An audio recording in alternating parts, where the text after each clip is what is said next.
গণিত পাঠশালায় তোমাদের সকলকে স্বাগত।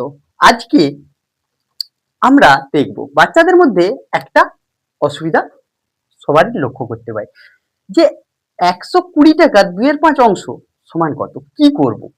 এ তো নতুন অঙ্ক, কি করব?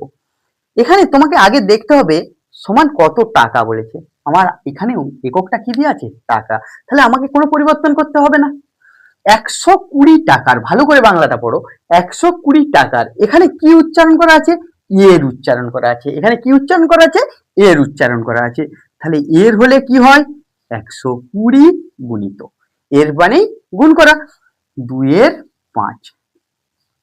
আচ্ছা, তোমরা যখন আপেল নাও, আপেলের কিছুটা অংশ নিচ্ছ মানে আপেলই আসবে। কেক কাটছো, কেকের কিছুটা অংশ কেকই আসবে। তেমনি টাকার কিছুটা অংশ কি আসবে? টাকা আসবে।